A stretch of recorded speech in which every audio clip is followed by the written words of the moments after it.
le coup d'État de Oligui Nguema n'est pas réel, c'est pas un coup d'État.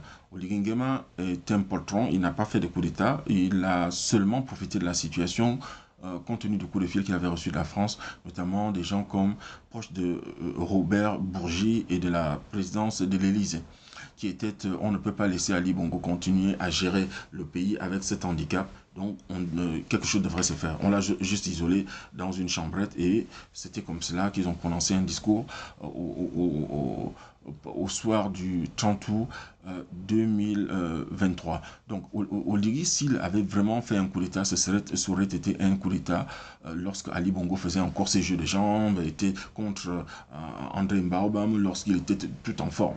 Il ne l'a pas fait. Jusqu'au dernier jour, il était en sa faveur. Ce n'est pas un coup d'État, c'est un traître.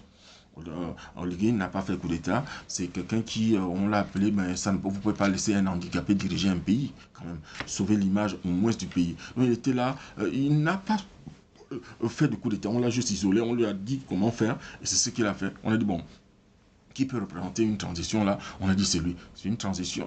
C'est une transition. Il n'a pas à prendre le pouvoir. Et s'il prend le pouvoir, risque à lui, il doit subir ce que les militaires, vous savez, ce que les militaires doivent subir.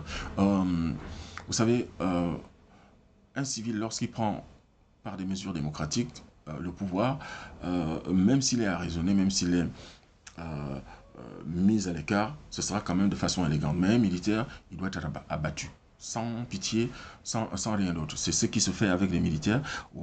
Si on veut prendre ce risque-là, qu'il s'en aille. Mais ce n'est pas du tout un coup d'État qu'il a fait. Il faut être clair.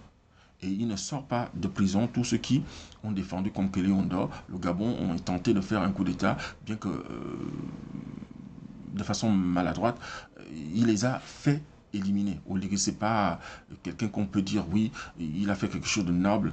Non, il n'a rien fait de noble. C'est un tricheur, c'est un marmailleur, c'est quelqu'un qui aime juste les émoluments, les biens de l'État. Il n'en a aucune hauteur, ni la formation, ni la gestion, il ne connaît rien de rien. Il ne sait rien de rien, il doit être mis aux arrêts comme tous ceux qui trichent avec n'importe quel pays. Et c'est quelqu'un qui accepterait toutes les compromissions, c'est-à-dire tout moyen de traîtrise pour que lui, il reste là. Donc si vous hasardez à le laisser au pouvoir, cher militaire, ce qui va arriver, c'est qu'il va vouloir être là pour 30 ans. Pour 30 ans. Et tous ceux qui sont des intellectuels, des personnes brillantes, il va les éliminer. C'est comme ça que ces militaires-là ils sont comme des petits chats, miam, miam, miam, au début, mais après ils vous montrent que c'était des tigres. C'est comme ça qu'il est. Donc il faut l'arrêter avant l'heure, quel que soit un moyen, vivant ou machin. Il faut qu'il soit arraisonné, il faut arrêter cette mascarade-là et qu'il subisse les havres de tout ce qui triche avec l'histoire. Il n'a pas fait un coup d'État, c'est quelqu'un qui a profité de la situation. Il n'est pas à la hauteur de faire un coup d'État. Il aurait fait quand en 2009 avec Omar Bongo ou en 2003, ou alors il aurait fait en 2016. Il ne l'a pas fait, il n'en avait pas. C'est pas seulement les moyens, il n'en avait pas même la volonté. Il est tout simplement un profito-situationniste. Un profito-situationniste, c'est ce qu'il est. Ça, c'est le mot de Moukani Iwangu.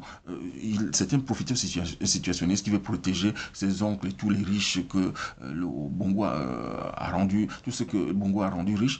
Et il veut continuer dans cette lignée-là. On ne peut pas l'accepter. Thank you. Merci. Et à bientôt. Je suis Narcisse Nguema.